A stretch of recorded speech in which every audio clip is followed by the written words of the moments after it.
Narito po ang News TV Quick Response Team sa May 4th, Santo Domingo, dito po sa Santa Rosa, Laguna, kung saan po dito nakapiit itong si Janet Napoles, ang sinasabing utak sa likod ng pork barrel scam. At maliban po sa kanyang abogado kaninang umaga na dumalaw dito, ay wala pong namataan ng mga miyembro ng media na nagabang dito na iba pang dumalaw. At kasalukuyan sa impormasyon po nating napag-alaman ay kanyang asawa at isang alalay o isang aide ni Napoles ang nasa sa loob ng kampo para po tumingin dito kay Ginang Napoles. Samantala, ito nga pong isa sa mga ginagawa ngayon dito ay ito pong gate ng Fort Santo Domingo dahil medyo nire-repair ho nila ang isang bahagi nito dahil hindi po maisarado ng ayos at yung pong mas may kataasan yung asfalto na ginawa dito dati, kaya po hindi mailapat yung pagkakasara dito. At maliban po dito sa mga aktibidad na ito, pangyaring ito ay wala pong ibang major na pangyari dito po sa Fort Santo Domingo. Pero ang isa po sa mga ginawa base sa impormasyon na kalap po natin ay yung paglalagay daw ng CCTV camera para mas mamonitor itong si Napoles. At mamaya po makausap po natin ang mismong hepe ng PNP Special Action Force kaugnay po ng update dito po sa mga CCTV na ito. Samantala, patuloy nga po minomonitor ang kondisyon na Napoles matapos tumaas ang kanyang blood pressure dahil daw sa anxiety attack. Narito po report ni Susan Enriquez. Ikalawang araw pa lang ni Napoles sa detention facility sa Fort Santo Domingo, nakaranas daw siya ng tinatawag na anxiety attack dahil daw ito sa kanyang claustrophobic disorder o takot sa enclosed o saradong espasyo. Bandang alas 3 ng madaling araw, bumaba ang kanyang sugar level at pumalo ang kanyang BP sa 180/150. Matapos ang isang oras, bumalik naman ito sa normal. Bandang alas 5 ng umaga ng linggo, nang umalis sa Makati City Jail ang convoy na naghatid kay Napoles papuntang Fort Santo Domingo sa Santa Rosa, Laguna. Inabot ng halos isang oras ang biyahe. Pagdating doon, bantay sarado ng Special Action Force ang buong lugar. May 2 kwarto at isang sala ang detention facility ni Napoles. Walang aircon. 24 oras may nakabantay na 2 babaeng gwardya. Pagdating ng gabi, ipinapadlock si Napoles sa loob ng kanyang kwarto. 115 pesos ang inilang allowance para sa kanyang pagkain, kapareho lang ng inilalaan para sa mga nagtitrain na SAP sa Fort Santo Domingo. Pwede raw siyang dalhan ng pagkain, pero kailangan itong dumaan sa inspeksyon. Bawal magpasok ng cellphone o anumang communication device. Kaanak, doktor at abogado lang niya ang pwedeng dumalaw kay Napoles. Kahapon, binisita na siya ng 3 sa kanyang mga anak at 2 abogado. Inaayos pa raw ang mga CCTV camera sa loob at labas ng kulungan ni Napoles. Pinag-iisipan pa kung gagawin pampubliko ang live streaming sa mga kuha nito. Pero sa kabila ng todo higpit na seguridad, sinundan pa rin si Napoles ng protesta. Si Abner Afuang na taga National Press Club, nagsunog ng streamer na may kuha ni Napoles at mga senador na nadawit sa pork barrel scam. Hindi raw matanggap ni Apuang na tila special treatment ang ibinibigay kay Napoles, bagay na ilang beses nang itinanggi ng mga otoridad. Susan Enriquez, GMA News. At sa puntong to, makakausap po natin si Haslin Acob, isa po sa mga residente dito po malapit sa Fort Santo Domingo mismo. Magandang hapon po, Aling Haslin. Magandang hapon din po. Kumusta po yung buhay nyo dito after po naipasok dito si Mrs. Napoles? Okay lang naman po. Opo.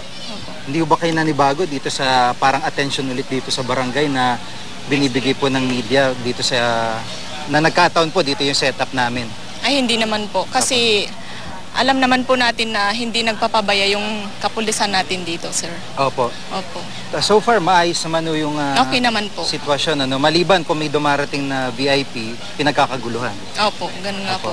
Kumpara ho nung naririto si MNLF Chairman Miswari, anong pakiramdam?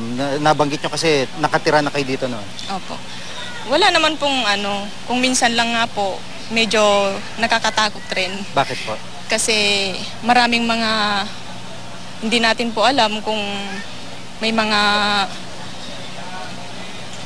nagpupuntahan po dito na hindi namin po kilala. Opo. Pero sa ngayon, parang normal lang sa normal inyo, lang. Sa mga residente dito? Opo. Opo. Yun karaniwan ng activities na ginagawa nyo dito, hindi naman po naapektuhan? Hindi naman po, sir. Opo. Maraming salamat po. Si Aling Haslin Acob, isa po sa mga residente dito sa may Fort Santo Domingo, dito po sa Santa Rosa, Laguna. Samantala, makausap po natin si Police Director Carmelo Valmoria, ang hepe po mismo ng PNP Special Action Force. Magandang hapon po, sir. Good afternoon, JJ. At saka sa televiewers ng GMA News. Apo, maraming salamat po sa inyong pagkakataong makausap namin kayo. At ito pong itong CCTV camera na nilalagay po sa dito po sa loob ng SAF, na-install na ba po ito? Natapos po yung paglalagay po dito? As of today, hindi pa natapos yung CCTV camera para makita yung outside periphery ng detention house, Shenton Place. So, hindi pa siya tapos. Apo. So, mismong talagang sa labas lang po nung kinaroroonan ni Mrs. Napoles, yun po ang magiging silbi nito. Yun nung live streaming na binabanggit, ito ba'y matutuloy? At saan po ito, kung sakasakali matutuloy, saan po ang diretsong bato ng video nito? Wala pang kung ano ang decision kasi nabanggit sa ating Secretary of Interior and Local Government, Secretary Rojas, na itingnan pa yung legality regarding dito kung pwede ba siya. Opo. At so far, kumusta po yung seguridad naman ng SAF para po kay Mrs. Napoles? Tuloy-tuloy pa rin, naka-in place yung mga personnel natin in charge doon sa security. May isang unit doon, yung naka-off kanina, pinapag-undergo natin ng seminar na kinandak ng BGMP, particularly ng BGMP sa 4A, para malaman rin nila ang responsibilities at saka SOPs ng BGMP. Kasi yun nga ang ina-adapt natin para makita ng public na pare-pareho kung doon man siya nag-stay sa BGMP at saka dito sa SAF, dyan sa Fort Santo Domingo, pareho yung ini-implement natin na mga SOPs. Opo, at isa nga po sa mga issue na kumbaga nakita natin ngayong umaga, yung pong pagtaas di umano ng presyon to si Ms. Napoles, pagbaba ng kanyang blood sugar. Meron pong mga doktor from SAF na siya po nagmo-monitor dito. Ganun po ba nga nangyayari? Meron tayo. In fact, meron tayong clinic dyan sa loob ng Special Action Training Plans dahil yan ang training, yan nagtitraining ang mga komando natin. So, meron tayong isang doktor sa Special Action Force dito sa station sa Bikutan. So, pinapa-duty natin dyan dahil meron ng in place na talaga na mga nurses rin dyan. And we also yes. Go ahead pa, sir. So at any one time, merong mga nurses dyan na 24/7 just in case kung kailangan na may problema, ma-actionan kagad. Opo. At yung nagbabantay din po sa kanya 24/7 na dala-dalawa, yun po yung setup po? Ganun, doon sa loob mismo, 24/7 yung naka-detail doon sa kanya. So during night time, magpapalitan man sila, meron talagang nag-observe kay Ms. Napoles during night time. Kasi nakikita naman from merong bar doon sa pintuan. Saka pinapadlock natin yun pagtulog niya.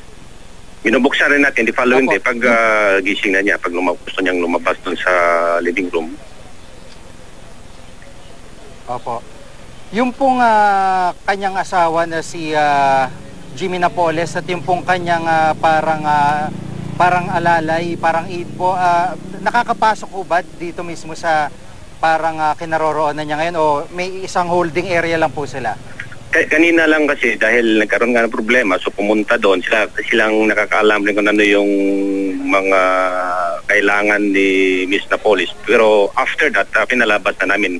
Kasi ngayong umaga lang ang ginanap yung lecture, yung seminar. So ang mangyayari ngayon, meron tayong holding area para sa mga visitors. Kasi in-establish pa natin yung holding area sa mga visitors, inaayos pa natin dahil kahapon pa lang dumating doon si Miss Napoles, biglaan kasi yung transfer niya dahil tatanggap lang natin ng we just received a few days ago yung court order to transfer it from Makati City Jail to the custody of Special Action Force, particularly at Fort Santo Domingo. So inaayos pa, in fact ongoing pa ngayong pag-ayos natin sa ibang structures doon. Apo. Maraming salamat po sir. Si Police Director Carmelo Valmoria, ang hepe po mismo ng PNP Special Action Force.